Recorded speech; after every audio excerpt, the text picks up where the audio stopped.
Good morning बच्चों।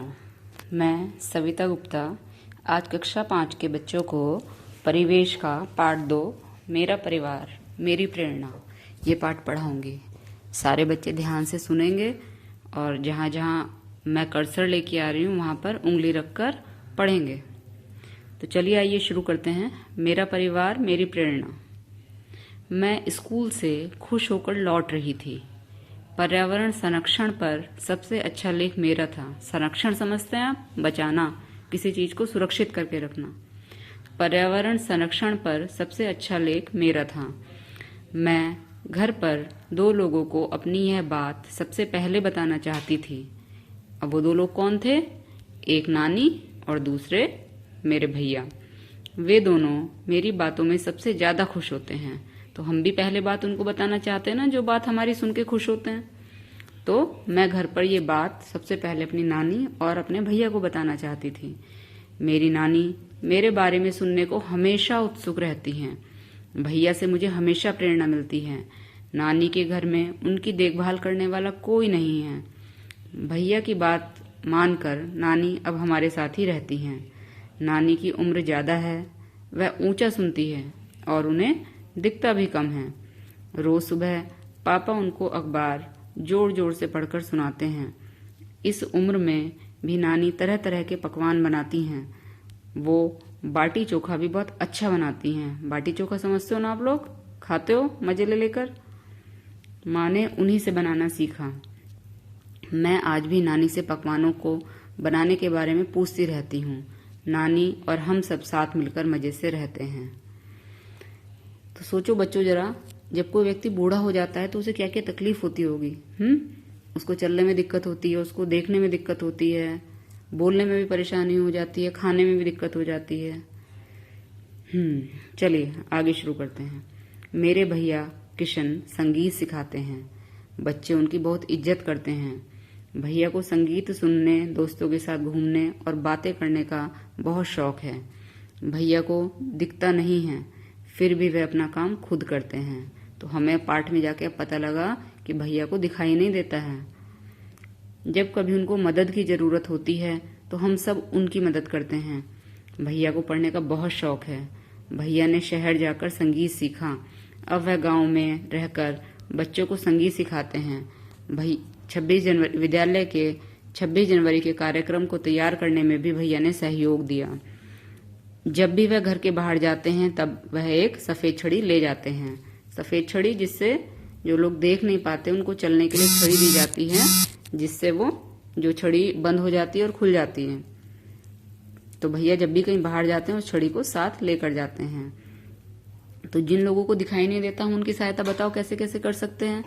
उनको कहीं जाना हो, सड़क पार करानी हो, इस तरह हम उनकी सहायता कर सकते हैं। सड़क पार कराकर या उनसे पूछ कर कि आपको कहाँ जाना है, मैं छोड़ दूं, या कोई गड्ढा आ रहा हो तो बता सकते हैं कि यहाँ गड्ढा है।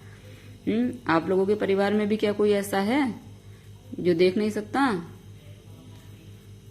हमारे गांव में ऐसा कोई भी नहीं है। अब एक खास चीज जानो, जो लोग देख नहीं सकते वो पढ़ाई कैसे करते होंगे सोचो। उनको पढ़ने के लिए खास लिपि में किताबें तैयार की जाती हैं जिसे ब्रेल कहते हैं। अब ब्रेल क्या होता है? ब्रेल एक मोटे कागज पर एक नुकीले औजार से बिंदु बनाकर लिखा जाता है। ब्रेल कागज पर हाथ फेरकर पढ़ा जाता है कि उस पर क्या लिखा होता है। अब ब्रेल जैसे मैंने आपको पहले भी एक बार क्लास में अपना एटीएम कार्ड दिखाया था ना, उभरे हुए अक्षर होते हैं उसमें, तो वो अक्षरों को उभार उभार के लिखा जाता है जिससे कि जो देख नहीं सकते वो अक्षरों को छू के पहचान सकें। लुई ब्रेल फ्रांस देश का रहने वाला था। जब वह 3 साल का था तब एक नुकीले औजार से उनकी आंख में चोट लग गई और उसकी आंख खराब हो गई। उसे आंखों से दिखना बिल्कुल बंद हो गया। उसकी पढ़ने में बहुत रुचि थी। वह पढ़ने की तरकीबें सोचता रहता था। आखिर उसने ढूंढ ही लिया एक तरीका। क्या तरीका था? छूकर पढ़ने का। पढ़ने की यह विधि बाद में उसी के नाम पर, लुई ब्रेल के नाम पर, ब्रेल लिपि के नाम से जाने लगी। अब देखो ये थोड़े चिन्ह बने हैं, ये ब्रेल लिपि के चिन्ह हैं। ये 6 बिंदुओं पर आधारित होती है। देखो हर एक बॉक्स में 1 2 3 4 5 6 बिंदु बने हैं ना, इसमें भी 6, इसमें भी 6, तो 6 बिंदुओं पर आधारित हैं। इस तरह की लिपि में मोटे कागज पर उभरे बिंदु बने होते हैं। उभरे होने के कारण इन्हें छूकर पढ़ा जा सकता है। यह लिपि 6 बिंदुओं पर आधारित होती है। आजकल ब्रेल में नए नए परिवर्तन हुए हैं, जिससे इसे पढ़ना लिखना और भी आसान हो गया है। ब्रेल लिपि अब कंप्यूटर के द्वारा भी लिखी जा सकती है। जो लोग सुन नहीं सकते उनके लिए सांकेतिक भाषा का इस्तेमाल किया जाता है। सांकेतिक भाषा पर आधारित विशेष कार्यक्रम टीवी पर प्रसारित होते हैं। जैसे आपने मोदी जी का देखा होगा ना, कि जब कार्यक्रम आया था तो पीछे से कोई एक और समाचार बोल रही थी तो वो हाथ हिलाकर इशारे करके बता रही थी।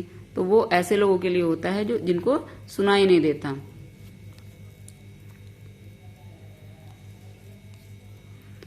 टीवी पर मूक बधिर के लिए समाचार आते हैं। देखो वहां बातों को किस प्रकार संकेतों के द्वारा समझाया जाता है। थोड़ी और हम जानकारी बढ़ाते हैं। सुधा चंद्रन को भरतनाट्यम में प्रसिद्धि प्राप्त है। एक दुर्घटना के कारण उनका एक पैर काट दिया गया। कृत्रिम पैर या आर्टिफिशियल लेग की सहायता से नृत्य कर उन्होंने प्रसिद्धि प्राप्त की। ये देखें, ये जो फोटो है ये सुधा चंद्रन की बनी है। ये बहुत से टीवी धारावाहिक में आती हैं, बहुत अच्छा नृत्य भी करती हैं। रविंद्र जैन को आंखों से दिखाई नहीं देता। उन्होंने बहुत सारी फिल्मों और टीवी कार्यक्रमों में अपना संगीत दिया है। उनके अच्छे संगीत के लिए उन्हें कई पुरस्कार प्रदान किए गए हैं। ये रविंद्र जैन है, ये देख नहीं पाते हैं, गाते बहुत बढ़िया हैं। शरद गायकवाड़ का एक हाथ खराब है। उन्होंने तैराकी के क्षेत्र में भारत का नाम रोशन किया है। ये शरद गायकवाड़ हैं, बहुत अच्छे तैराक हैं, तैरते हैं, जबकि इनका एक हाथ खराब है।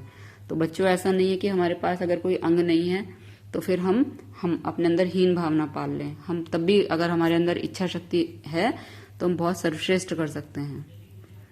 भैया की ईमानदारी। शाम को भैया बोले, चलो मेला चलें, अपने पड़ोस के दोस्तों को भी बुला लो। इस बार अलग अलग राज्यों के लोग अपनी अपनी चीजें लेकर आए हैं।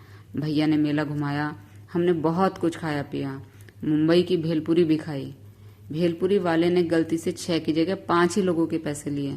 हमने सोचा चलो पैसे बच गए, पर भैया ने हिसाब लगाया और भेलपुरी वाले को बाकी के पैसे दिए। हम आपस में खुसर फुसर कर रहे थे तो भैया ने समझाया, नहीं अंजू, हमें किसी को नुकसान नहीं पहुंचाना चाहिए। ईमानदार होने पर डरने की जरूरत नहीं पड़ती, आत्मविश्वास बढ़ता है। ईमानदार लोगों को सभी पसंद करते हैं। उस दिन हमने भैया से जो सीखा उसे हम कभी नहीं भूलेंगे। तो याद रखो बच्चों कि अगर गलती से कभी हम पैसे भूल जाएं किसी के देने, या कोई लेना भूल जाए, तो ये हमारी ईमानदारी है कि हम उसको दे दें। कभी किसी के पैसे हमें नहीं रखने चाहिए। आशा करती हूँ आप सबको पाठ समझ में आ गया होगा।